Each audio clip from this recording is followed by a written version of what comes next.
First talk of our symposium will be given by the longest-serving member of the governing body, Brother Garrett Lush. The past July, he completed 30 years serving on the governing body. As you can see, this is a mirror. Yep, we can see the mirror all right.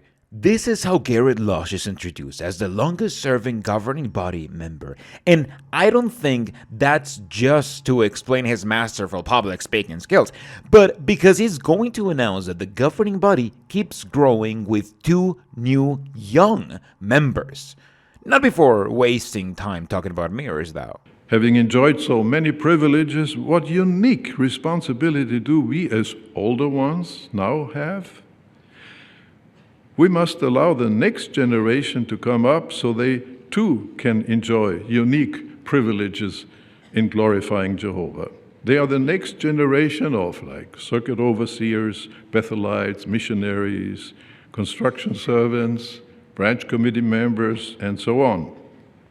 We want them to have the marvelous privilege that we have enjoyed as well. Wait. The next generation? This isn't Star Trek. I thought we lived in the last generation that would not pass away until paradise came. Doesn't this completely break the Armageddon expectations? Isn't he admitting that there will be a new generation once he passes away? With that in mind, it is a pleasure to announce that 2 additional brothers have been appointed to serve as members of the governing body.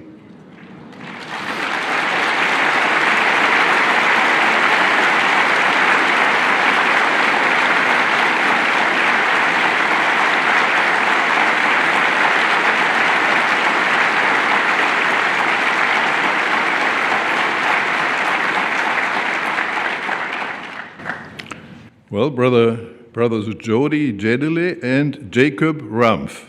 Both brothers are anointed Christians who have a long history of loyal service to Jehovah.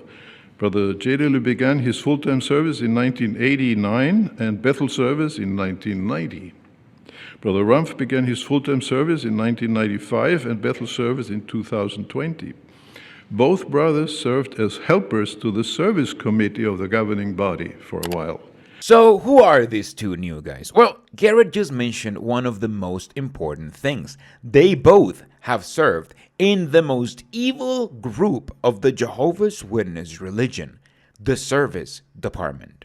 Both brothers served as helpers to the service committee of the governing body. The service department is a department where pretty much all the Jehovah's Witness skeletons are hiding. They are the department that prohibit elders from reporting crimes to the police, who monitor how crimes are handled inside the congregation, and who keep a database of all of those crimes, protecting it from the authorities. And that is significant because if you've been in the service department, you've seen pretty much the worst of this religion and decided that it was not going to bother you.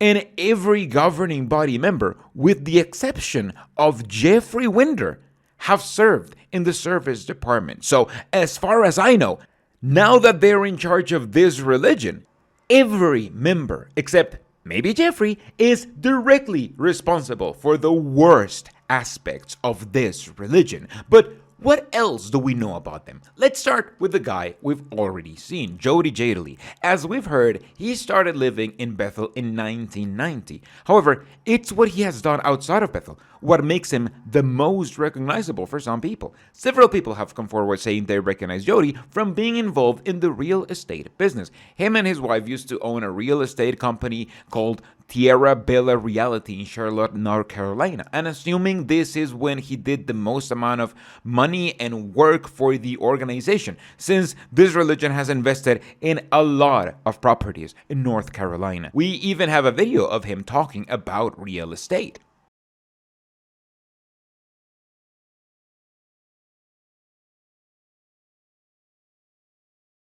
The CCIM PIN or designation is recognized in the real estate industry, both locally in the United States as well as internationally. And it was during his time in real estate that he got super involved providing his services for this cult. while also being the treasurer and secretary of the Dayton Beach Assembly Hall and the West Palm Beach Convention Center in Florida. We've also seen him give a Gilead graduation speech, which would make sense if he was anointed, since Gilead classes are usually given by anointed people who are high up in the cult, including the governing body. And the Gilead speeches are usually given by the Gilead teachers. Now, I've seen some people fully focus on this guy saying this changes everything for the religion and all kinds of clickbaity stuff. I even got a quickie comment saying that they got him because they want to start buying buildings around assembly halls to charge rent. How they got there, no idea. The fact that a real estate guy got chosen to be in the governing body doesn't prove they're going to focus more on real estate.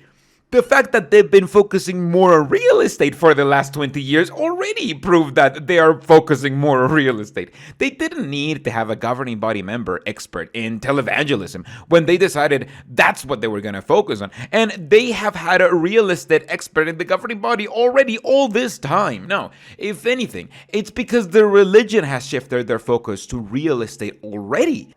That a real estate Jehovah's Witness expert like Jody had the chance to shine and work all the way up to the governing body.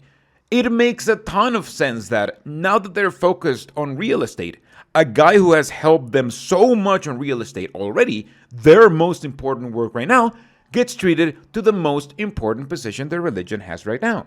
And the huge focus on what I see as the most obvious choice for a new governing body member has eclipsed the other new governing body member, Jacob Rumph. Jacob sounds to me even more evil than Jody, and I use that word very carefully here. He wasn't just in the service department. He was the chairman of the department overseeing different states, which means that he was in charge of supervising multiple cases and make sure they went the cult's way. He sounds not just like he's extremely indoctrinated, but that he has dedicated his life to make sure the cult rules and laws are followed, even in the worst scenarios. That's why I feel Jacob has a more evil vibe to him, because someone this indoctrinated and this committed to fulfilling cult rules is capable of things most humans aren't, and you can't be a chairman of the most evil department of this evil cult without having done some pretty evil stuff, more than most people will ever get to do in this cult. Keep polishing, keep reflecting the light.